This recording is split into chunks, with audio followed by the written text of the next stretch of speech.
Monkey mind. We all get it. It's like there's a monkey jumping around upstairs in your brain, jumping from tree branch to tree branch, throwing all these crazy thoughts around that are no longer serving you any good. Well, in this video, I'm going to give you 8 actionable steps on how you can declutter your mind. Let's get into it.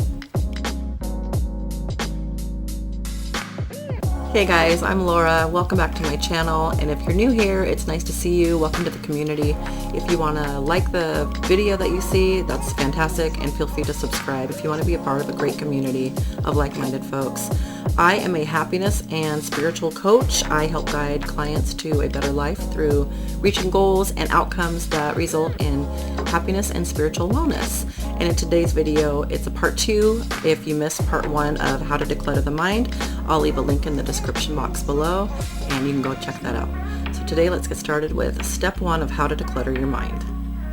So the first step that you can do is to watch your breath.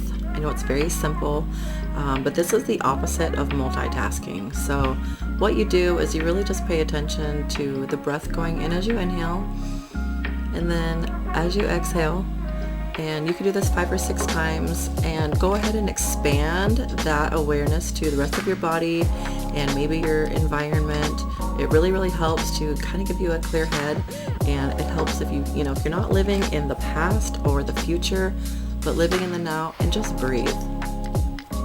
Step 2 is redirect your focus. You might not be able to get rid of your thoughts altogether, but you can dump the ones that are kind of junk mail in your mind and mindfully and purposefully redirect your attention to something better. Step 3 is let it go. Feelings are tied to memories, and memories are things that happened in the past. So if you can make peace with something that is old news, your mind won't keep revisiting it, allowing you to clear up some space and just be done with it and move on.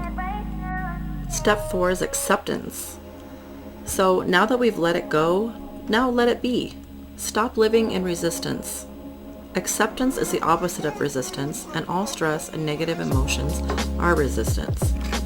So by accepting things as they are, it will allow you to be able to see your circumstances more clearly. So step 5 is to write it all down.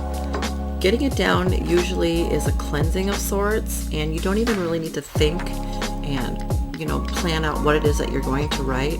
Just brain dump. Anything that comes to your mind, write it down, get your thoughts out of your mind, and you will be so much clearer headed. It's a ridiculously simple thing to do, but it really helps, and it's awesome. If you have a journal, start journaling. Whether you go back and revisit what you wrote down or not, it's really not the point of this exercise. Just whatever's in your mind that is keeping you unclear from what you really need to do or focus on, write it down, get it out. So step 6 is a social media cleanse. And what I mean by this probably doesn't need much instruction, but if your mental clutter has to go, sometimes the digital clutter has to go too. And that can look like different things for different people. Maybe you need a 24-hour social media platform just to shut it off, and just don't need to deactivate everything. Just don't engage in anything. Don't open up those apps. Don't feel tempted to scroll for hours on end and kind of get into the drama of what's going on in the internet. But it helps. Sometimes you can take 24 hours. Sometimes there are certain platforms you just need to get rid of and delete off your phone altogether. Whatever it is for you, you know who you are and you know what it is, what the culprit is. So look into that, because it's certainly cluttering up your mind. And if you get rid of that, it'll clear so much space for your brain. Okay, so step 7 is going to be exercise.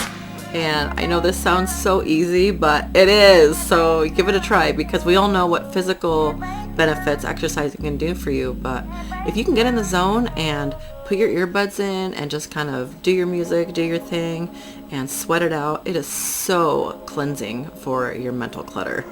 So step number 8 is to listen to motivational speeches.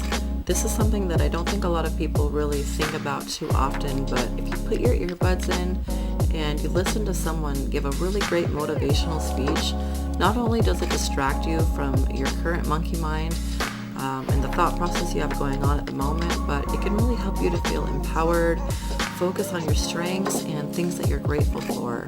And if you want to grab a copy of my mini gratitude journal that I made, I will leave a link down in the description below. And I really hope that you found some value in this video. If you did, will you please hit the thumbs up? And if you haven't already, subscribe to my channel. I would really appreciate it. And feel free to drop a comment in the comment box down below. Let us know how you're doing and how you check in with your mental space. And on that note, I will see you on the next video, and you guys take care. Bye for now.